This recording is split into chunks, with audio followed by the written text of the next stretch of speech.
Halo, bertemu kembali dengan Biologi PW Channel.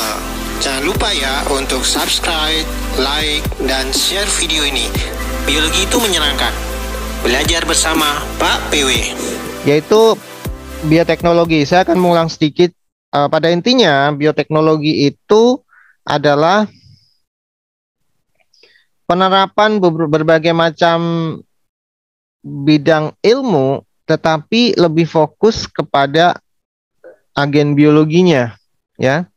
Jadi dia memanfaatkan agen biologi dengan menggunakan ilmu-ilmu yang mendukung, antara lain kebanyakan biologi sih, cabang biologinya ya. Ada biokimia, biologi sel, fisiologi, genetika. Tapi ada nih satu ilmu kimia, jadi ilmu bukan biologi tapi masuk juga ya. Jadi berbagai bidang ilmu dengan memanfaatkan agen biologi untuk menghasilkan produk, barang, dan jasa. Artinya apa? Artinya ketika membuat bioteknologi itu menghasilkan produk turunan. Nih, produk turunan ini yang kemarin saya contohkan seperti tape ya. Awalnya kan singkong, tapi jadi singkong dimakan udah biasa ya. Udah bisa direbus dimakan, singkong digoreng dimakan. Tapi ini dengan menggunakan agen biologi ya, bisa menghasilkan produk yang lebih enak ternyata ya. Jadi lebih empuk, kemudian lebih manis ya. Agen biologi itu apa ya, Pak? Agen biologi itu semacam organisme yang dimanfaatkan. Nah, contohnya adalah Saccharomyces cerevisiae, ya, itu agen, namanya agen. Jadi apa ya istilahnya? Dia yang sebenarnya yang bekerja, yang mengubah menjadi produk, itu namanya agen. Ya, jadi perantara lah istilahnya. Ya, jadi yang dimanfaatkan. Nah, contohnya tadi kalau membuat tape, agen biologinya itu ragi. Ya, seperti itu ya. Ragi itu apa? Ragi itu jamur, ya. Membuat yogurt, agennya adalah bakteri, ya, Lactobacillus bulgaricus, ya. Nah, agen biologinya adalah mikroorganismenya. Itu, apakah menjawab pertanyaan saya? Tadi yang bertanya siapa? Jawab, Pak. Thank you. Ya, oke. Jadi itu adalah mikroorganisme. Jadi sebagai perantaranya ya, yang mengubahnya atau yang membuat. Lalu dia memanfaatkan banyak disiplin ilmu dan menggunakan metode tertentu. Nah, metodenya salah satunya adalah metode fermentasi ya, dan metode yang lainnya ya, sterilisasi, ya bisa jadi seperti itu. Itu metode-metode. Lanjut. Nah, jenis bioteknologi ada dua. Lebih mudahnya untuk mempelajarinya, kita bedakan jadi dua. Ada konvensional atau tradisional, atau jadul lah istilahnya ya. Dan bioteknologi modern. Nah, untuk yang konvensional itu tadi menggunakan ini ya, menggunakan mikroorganisme kebanyakan ya sebagai agen. Ya, secara teknologi dia udah bekerja. Ya, sebenarnya yang pinter adalah mikroorganismenya. Nah, kalau kita cuma merangkai, ya, kita menempatkan mikroorganisme itu kepada objeknya. Jadi kalau kita membuat tape, kita menempatkan mikroorganisme itu di tempat yang tepat. Jadi itu tape, singkong makanan dari Saccharomyces cerevisiae, ya. Jadi dia mendapatkan makanan tapi menghasilkan produk yang masih bisa dimakan. Nah, produk turunan. Dan biasanya dalam bentuk pangan, untuk obat-obatan, reproduksi, dan pemecahan sampah gitu ya. Pemecahan masalah sampah, kita membuat biogas ya. Ada kotoran sapi menumpuk, lalu dibuat biogas menggunakan bakteri metana. Ya. Lalu bisa dimanfaatkan untuk energi ya. Lanjut. Nah, ini ada beberapa mikroorganisme yang memang dia sudah kandungan proteinnya tinggi, tapi dia juga bisa mengubah menjadi makanan yang proteinnya lebih tinggi, ya. Ada Methylopilus, ya, kemudian Fusarium, Saccharomyces cerevisiae, ya, macam-macam. Jadi ini tolong kalau nama-nama spesies ini ya dihafalkan saja, ya. Untuk di materi ini memang ada sedikit hafalan, terutama nama-nama spesies bakteri dan jamur yang digunakan untuk membuat atau menghasilkan produk bioteknologi. Nah, contohnya ini ya, kamu hafal ini. Keju pakai apa sih? Oh, ternyata pakai Lactobacillus, Streptococcus. Kemudian yogurt juga sama. Roti menggunakan Cerevisiae, kecap menggunakan Aspergillus, tempe, jadi buat tempe juga kan. Alkohol, cuka. Ini kemarin udah saya jelaskan nih, ya. Organismenya apa saja itu yang penting. Nah, kalau prosesnya itu kan nanti kamu di praktikum akan presentasi, ya, cara membuat tape misalnya bagaimana, cara membuat donat, membuat yogurt, membuat keju, roti, ya, bagaimana kita akan jelaskan di praktikum kalian. Nah, ini juga tolong dihafalin saja ya. Jadi ada yogurt, kefir, roti, bir, ini yang membuat apa? Atau mikroagennya apa gitu ya. Yang itu ini dihafalin ya Pak? Ya, di kelas 10 sebenarnya sudah ini. Kelas 10 di bagian bakteri dan jamur, itu kan peranan bakteri dan jamur yang menguntungkan sebenarnya ini kan. Ya, jadi yang saya kasih tanda seperti ini tolong dihafalkan ya. Nah, roti itu kan Saccharomyces, kemudian yogurt itu Lactobacillus, ya. Kemudian ini asam sitrat juga itu yang membuat adalah ini Aspergillus niger. Tapi ini bukan untuk pH besok Senin ya. Ini masih lama pH-nya. Untuk yang besok Senin saya review besok pas PTA. Pembuatan asam sitrat itu juga menggunakan jamur. Lalu enzim juga bisa dibuat ya menggunakan mikroorganisme, tapi ini dalam skala industri ya. Kelompok yang dihasilkan adalah amilase, protease, lipase. Lalu antibiotik juga menggunakan jamur ya, penisilin. Nah, ini juga dihafalin ya. Ini dihafalin yang nama-nama ini. Lalu aktif atau dia dimanfaatkan untuk apa aja, seperti tetrasiklin. Oh, ternyata ini dihasilkan oleh bakteri Streptomyces. Lalu ada juga yang untuk streptomycin. Ini antibiotiknya dihasilkan oleh Griseus. Nah, untuk pengobatan atau untuk kekebalan dari TBC. Ya, ini tolong ini di kelas 10 ya, hafalan. Nah, ini yang tadi yang menghasilkan biogas contohnya ya. Jadi kotoran hewan, kotoran sapi. Kenapa kotoran sapi yang dipilih kan sebenarnya karena dia produk makanan dari sapi itu adalah herbivore ya. Jadi lebih bahan-bahan yang menghasilkan gas lebih tinggi dan energi panas yang lebih banyak.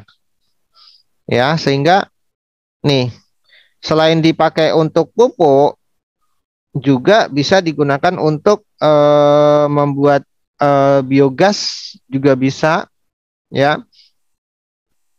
Nih membawa apa, gas metan ya yang digunakan untuk bahan bakar bisa.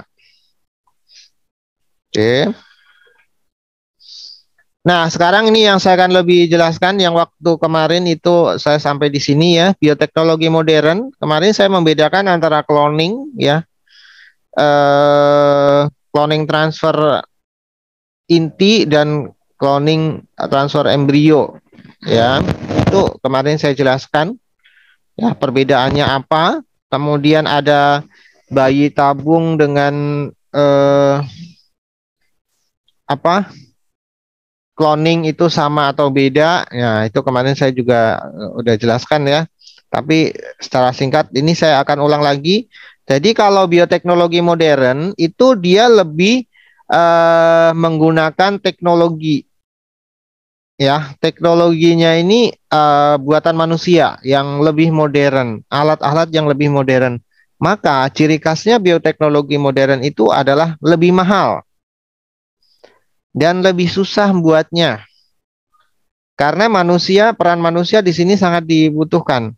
Kalau yang kemarin yang bioteknologi konvensional itu mudah, kamu rebus singkong, kemudian ditaburi ragi, udah jadi produknya.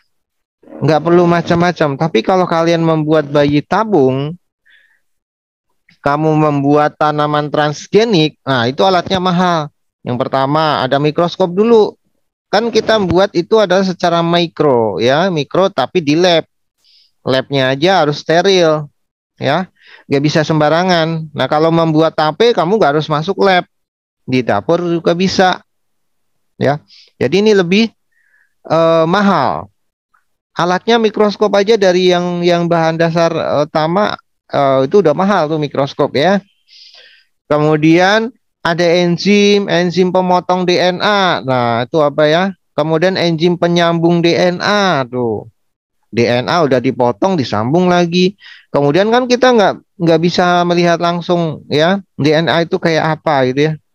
Nah, seperti itu. Kita harus menggunakan skala mikro. Nah, contohnya adalah rekayasa genetika yang menghasilkan tanaman transgenik. Nah, tanaman transgenik itu apa? Organisme yang informasi genetik dalam kromosomnya itu telah dimodifikasi. Ya, kita bisa ngubah-ubah perintah atau sifat dari tanaman tersebut atau hewan tersebut itu dengan transgenik, ya. Tapi tentunya kalau kita mengubah itu pasti yang diubah itu yang menguntungkan, ya. Kita maunya dapat untung yang banyak nih. Ya masa tanaman jelek kita kembangkan? Ya nggak mungkin. Mungkin malah dihilangkan, ya. Diambil sifat baiknya saja, lalu dikembangkan yang baik. Ya. Nah, contoh beberapa aplikasi bioteknologi modern adalah DNA rekombinan, jadi penggabungan DNA. Teknik hibridoma. Hibridoma itu dia menggabungkan sel, ya, bukan seperti DNA rekombinan. Kemudian ada cloning, ya. Kemudian ada pembuatan asam amino, pembuatan vitamin, pembuatan vaksin, pembasmi hama tanaman, dan juga mengatasi pencemaran, ya, bisa pencemaran air, ya, dan sebagainya.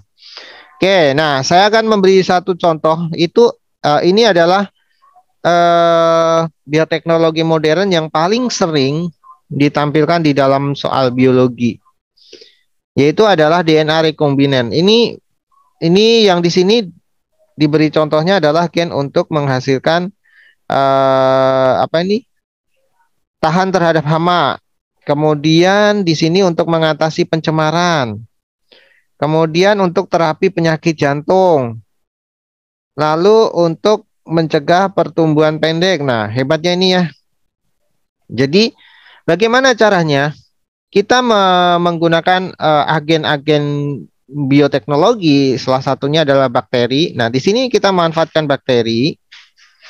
Bakteri itu akan diisolasi atau diambil, lalu diambil plasmidnya. Plasmid itu apa? Plasmid itu DNA sirkuler yang kalau di setiap bakteri itu pasti ada, biasanya digunakan untuk reproduksi bakteri. Ya. Jadi plasmid ini diambil, nah ini dikeluarkan, ya, dari bakteri. Nah, bagaimana cara mengeluarkannya? Wah, itu nanti kamu pelajari aja deh. Kalau kamu ngambil biologi, bioteknologi pasti diajarin di kampus. Ya. Bagaimana sih cara mengambil bakteri udah sekecil itu, lalu kita disuruh mengambil plasmidnya. Nah, pasti ada tekniknya. Tapi saya nggak pelajari juga, ya, waktu di perkuliahan. Karena saya nggak ngambil bioteknologi. Saya waktu itu mengambil biologi konservasi, ya. Jadi hubungannya dengan tanah dan tanaman. Kalau kamu ngambil bioteknologi, hubungannya dengan yang mikro-mikro kayak gini nih, di lab, lalu kamu mengembangkan bakteri, bakterinya diambilin plasmidnya, lalu kita mengambil gen yang pengen kita sisipkan. Nah, misalnya adalah ini gen penghasil insulin di sel pankreas gitu ya.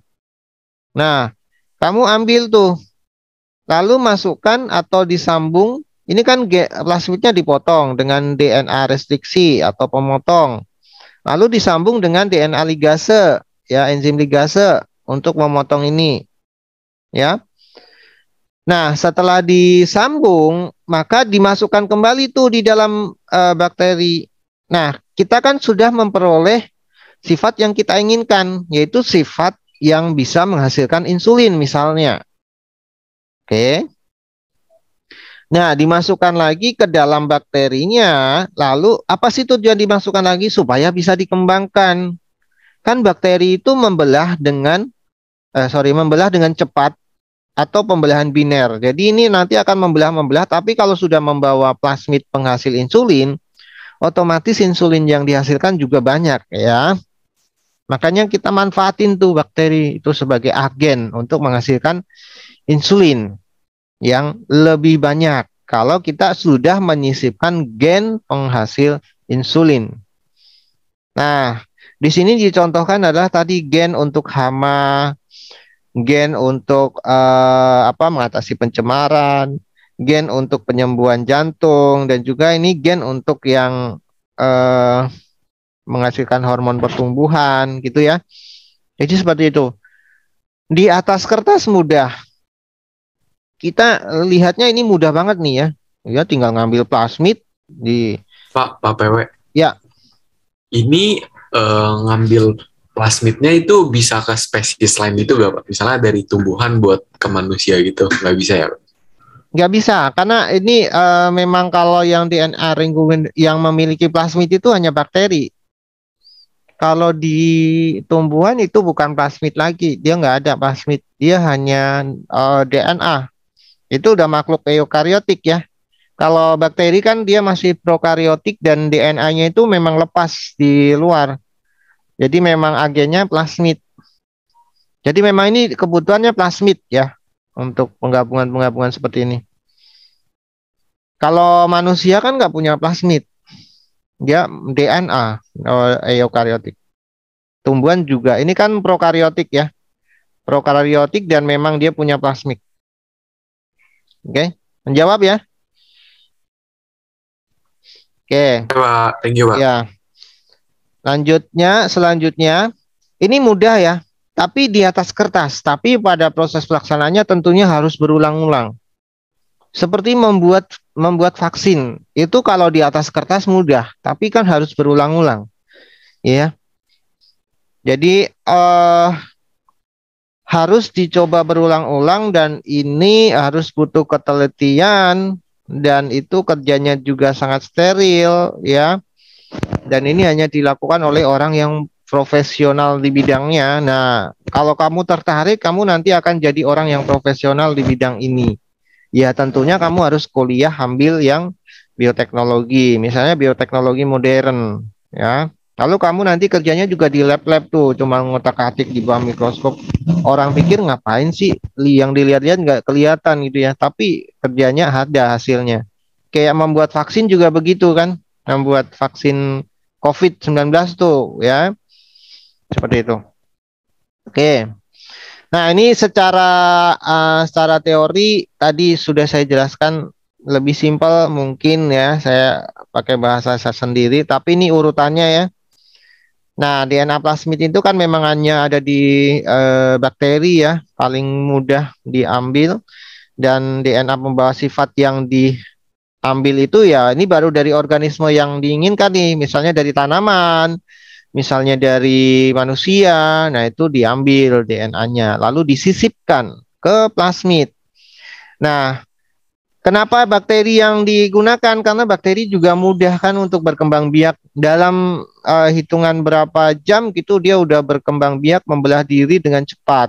Ya, jadi tujuannya kan menguntungkan ya. Mereproduksinya juga gampang. Lalu dia menghasilkan lebih banyak gitu. Ya, supaya mudah dilipat gandakan. Nah, ini kan orang maunya cepat ya, maunya cepat dan banyak. Ya, akan dilipat gandakan. Ya. Lalu bakteri itu akan di-cloning. Cloning itu artinya dikembangkan ya, di apa ya, dikultur ya, dengan sesuai dengan tujuan. Misalnya kan untuk menghasilkan antibiotik, enzim, atau yang tadi saya kasih contoh adalah untuk menghasilkan insulin ya, lebih banyak. Nah, seperti itu. Lanjut.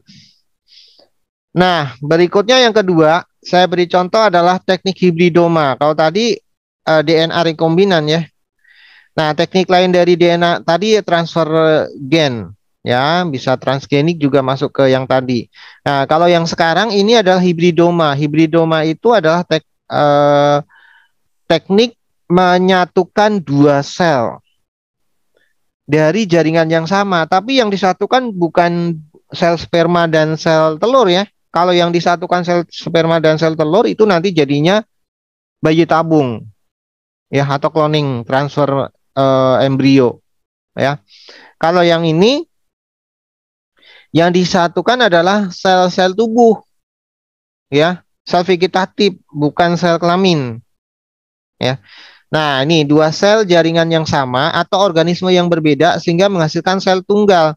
Jadi sel tunggal ini nanti memiliki sifat dari kedua sel yang digabung tadi. Ya, ini lingkupnya lebih gede kalau hibridoma. Kalau tadi yang pertama adalah lingkupnya kecil, gen yang digabung. Kalau ini sel, ya. Jadi kombinasi sifat kedua sel bergabung. Nah, ini contohnya dilakukan oleh ilmuwan dulu yang tahun 1975 menggabungkan sel myeloma tikus dengan sel jaringan limpa, ya, yang menghasilkan antibodi. Nah, sel myeloma ini kan sel kanker. Kenapa yang diambil sel kanker? Karena dia membelahnya cepat. Nah, sekali lagi ya, pokoknya yang diambil itu yang menguntungkan deh, keuntungan, tapi dia ternyata berbahaya bagi tikus itu. Ya, menguntungkannya dia karena pembelahannya begitu cepat dan tidak terkendali. Ya. Nah, caranya begini, ini juga kelihatannya gampang kan? Ya. Ketika disuntikan antigen, ketika di tikus itu disuntikan antigen kan dia menghasilkan limfosit. Limfosit itu dihasilkan oleh sel limpa gitu ya. Sel limpa. Nah, dia mengkulturkan sel sebelumnya dia mengambil sel myeloma dulu atau sel kanker itu dikembangkan dulu. Ya.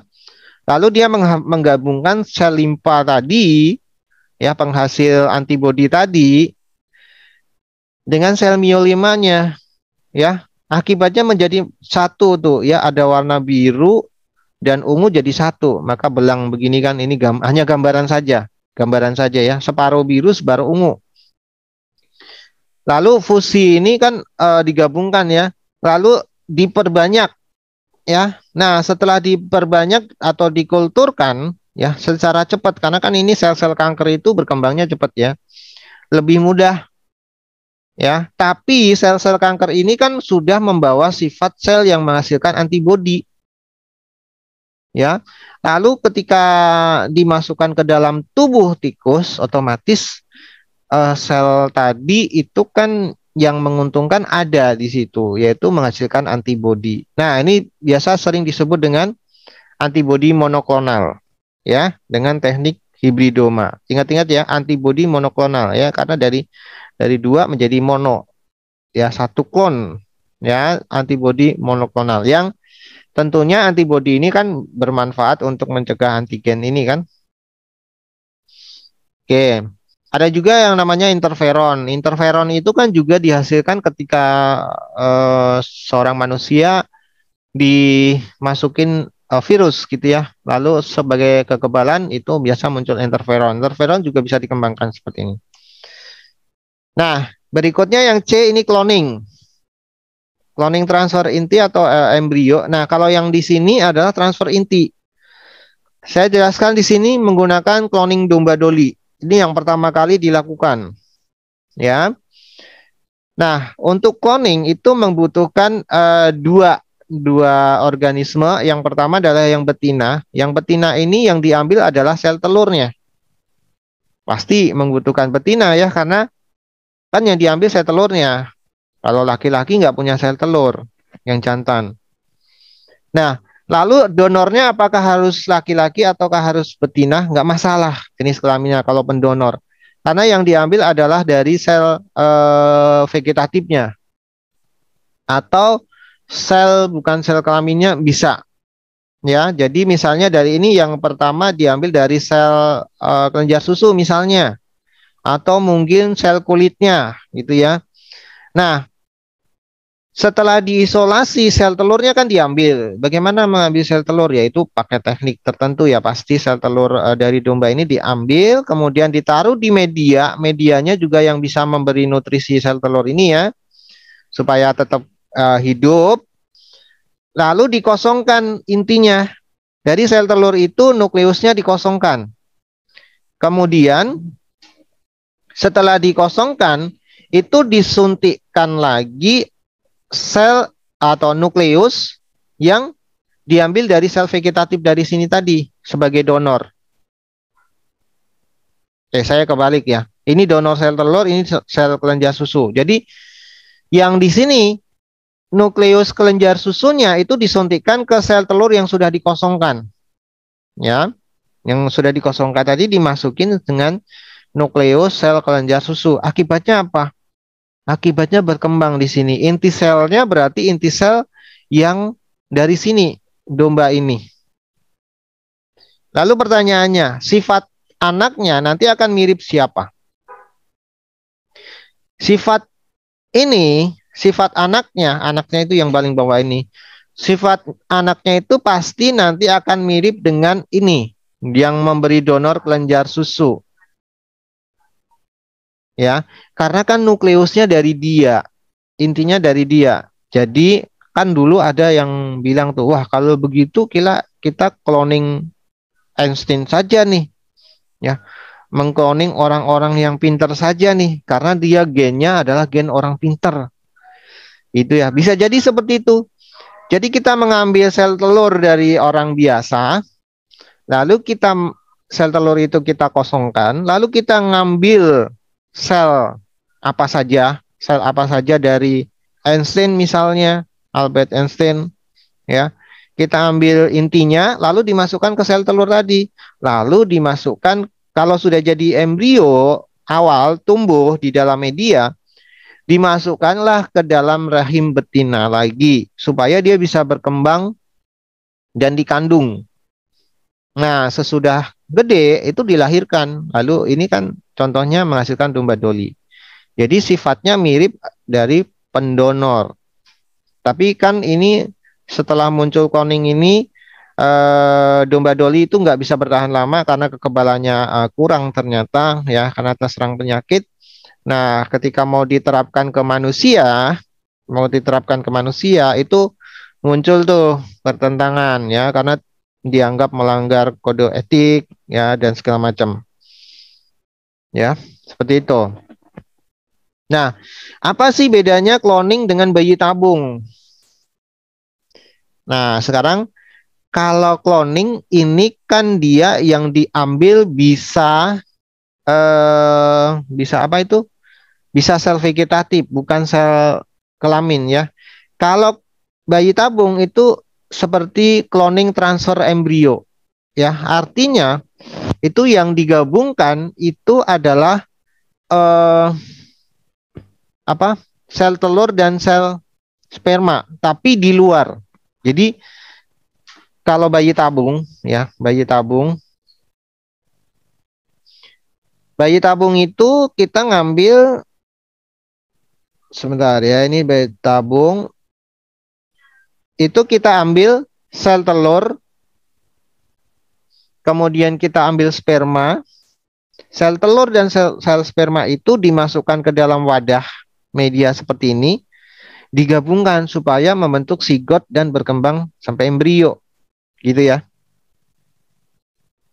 Lalu dari mana sperma dan sel telurnya? Ya dari suami istri yang ingin membuat bayi tabung tadi. Kenapa harus membuat bayi tabung? Karena mungkin rahimnya bermasalah, ya. Alat reproduksi yang pria juga bermasalah, sehingga sperma dan sel telur itu tidak memungkinkan bertemu di dalam rahim itu bisa jadi karena ada halangan gitu ya. Lalu orang berinisiatif tapi saya tetap mau dapat anak dari suami saya atau dari istri saya gitu ya. Nah, apa yang dilakukan? Dia akan membuat langkah bayi tabung ya. Spermanya diambil manual, kemudian sel telurnya juga diambil manual, digabungkan dengan media tertentu ya sampai terbentuknya sigot. Nah, sigot ini udah bisa membelah tuh. Artinya udah bisa berkembang, udah ada nyawanya tuh. Ya, karena dia bisa bereproduksi. Nah, itu ditanam di rahim ibunya tadi yang nggak bisa tadi. Ya, ditanam di rahim ibunya yang tadi diambil secara manual. Akibatnya bayi tabung itu tetap menjadi anaknya gitu ya, memang benar anak kandungnya. Tapi caranya aja yang beda. Ngembanginya di dalam tabung gitu ya. Kecuali kalau ibunya ini mempunyai suaminya yang tidak menghasilkan sperma gitu ya misalnya ya. Nah, dia pengen punya anak, dia membeli sperma gitu. Ya berarti bukan anaknya dengan suaminya ya, seperti itu. Jadi bayi tabung seperti itu. Bukan perkawinannya di dalam tabung gitu ya. Atau bukan bayi dikembangkan di dalam tabung, itu bukan. Tapi pada prinsipnya sigotnya itu yang digabungkan di dalam tabung ya. Lalu biasanya kan ini nggak mudah gitu ya, nggak mudah. Nah, biasanya seorang dokter akan melakukan ini berulang-ulang dan banyak sampel. Kalau sampel itu sudah jadi ya harus disimpan. Ya, misalnya nih yang jadi sigotnya ada 3 atau 4, berarti yang pertama dimasukkan dulu ke dalam rahim, ya, jangan berbarengan 3 dimasukkan dalam rahim supaya menjadi kembar 3 itu enggak, tapi biasanya disimpan dulu nih, ya, setelah kehamilan pertama selesai, baru kehamilan kedua dia dimasukkan lagi, ini disimpan bisa lama, karena kan bisa menganggap apa ya ini ya, membuang janin, dia membuang nyawa kalau zigot itu dibuang gitu ya, karena dia udah hidup sebenarnya, tinggal mengembangkan ya, seperti itu bayi tabung. Lalu berikutnya adalah bioteknologi kultur jaringan. Kalau kultur jaringan itu lebih ke tanaman ya, lebih ke tanaman. Di kelas berapa itu udah pernah dijawab, di kelas 11 jaringan tumbuhan itu pernah dijelaskan ya. Kultur jaringan itu dia mengambil sel vegetatif lalu dimasukkan ke dalam media seperti ini, ya, lalu ditumbuhkan dalam kondisi steril. Saya pernah membuat waktu itu, saya mengkultur jaringan wortel. Wortel itu saya mengambil bagian wortelnya, jadi saya potong kecil-kecil, tapi dalam steril, kemudian dimasukkan ke dalam media agar. Media agarnya juga udah ada nutrisinya ya, untuk pertumbuhan, memang khusus. Kemudian didiamkan beberapa lama, ternyata potongan kotakan-kotakan wortel yang saya taruh di mana media agar itu tumbuh akar. Nah, tinggal saya pindahin tuh, setelah tumbuh akar kita pindahkan ke tempat lain, ke dalam botol-botol, lalu muncul tanaman wortel. Yang paling mudah di kultur jaringan adalah tanaman anggrek. Kalau kalian pernah lihat di budidaya tanaman anggrek, itu cepat banget ya. Di dalam tabung-tabung itu ada tanaman anggrek banyak sekali yang masih kecil-kecil, yang belum dipindahkan ke dalam media hidupnya dia. Ya, itu hasil dari kultur jaringan. Ya, itu prinsipnya sama, tapi khusus pada tanaman. Kalau cloning pada hewan. Ya. Kemudian ada pembuatan asam-asam amino. Ya, ini menggunakan teknologi yang tinggi, tapi masih juga menggunakan bantuan bakteri. Ya, bakteri tidak bisa langsung mengubahnya, tapi ini membantu. Penghasil vitamin. Nah, ini menggunakan bakteri juga, bantuan bakteri, tapi juga menggunakan teknologi yang tinggi. Pembuatan vaksin juga, ya, ini plasmid. Kemudian material genetiknya, gennya diambil, ya. plasmidnya dikosongin, kemudian disambung gitu ya, lalu dimasukkan, dicoba. Apakah vaksin ini bisa menstimulus munculnya antibodi? Ya. Nah, kalau seperti ini kan kalau membuat vaksin direkayasa secara genetik itu sudah rumit ya. Artinya dia udah bermain DNA. DNA itu nggak terlihat menggunakan mikroskop. Ya. Lalu ada pembasmi hama tanaman. Itu ya, ini juga dengan menggunakan rekayasa genetika. Jadi gen-gennya diubah. Nah, ini yang tanaman tadi transgenik. Jadi ada tanaman transgenik itu dia tanaman yang memiliki gen yang bisa membunuh hamanya dia sendiri gitu ya. Tapi resikonya kalau ada tanaman seperti itu, kalau kita mengkonsumsi tanaman tersebut bisa saja kita keracunan, ya, bisa saja ada alergi karena gen-gen tanaman tersebut itu sebenarnya sasarannya adalah hama yang menyerangnya dia. Jadi hama yang menyerang dia akan mati. Jadi istilahnya dia punya obat sendiri gitu ya, menghasilkan gen pembasmi hama sendiri. Nah, itu hebatnya. Tapi ya kerugiannya tadi kalau tanaman itu dikonsumsi ke manusia bisa menghasilkan apa tadi? Alergi. Nah, untuk mengatasi pencemaran juga bisa ya, ini dengan teknologi tinggi tentunya ya. Contohnya Clostridium ya untuk mengolah limbah cair yang mengandung gula dari pabrik alkohol dan sebagainya. Nah, dari sekian bioteknologi yang canggih-canggih tadi, ternyata itu memiliki dampak yang tidak bagus bagi kesehatan. Ya, tentunya banyak yang menguntungkan, tapi efek sampingnya juga ada. Nah, ini contohnya akibat tanaman transgenik. Tadi kan gennya udah dimanipulasi ya, kalau tanaman transgenik. Kalau di tanaman, gennya udah diubah-ubah. Efeknya apa pada manusia? Ya, bisa aja menimbulkan keracunan, alergi, kemudian menyebabkan bakteri dalam tubuh itu tahan terhadap antibiotik.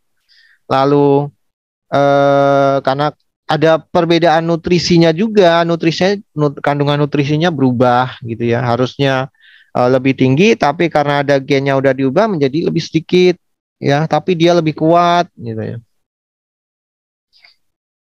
Nah, dampak terhadap lingkungan juga begitu. Kalau organisme transgenik terlepas di alam bebas, bisa saja menghasilkan pencemaran biologis. Jadi bisa mencemari tanaman yang lain gitu ya.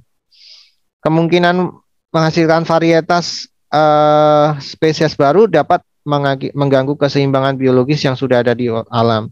Kan spesies baru otomatis dia akan menempati relung ekosistem yang baru juga kan.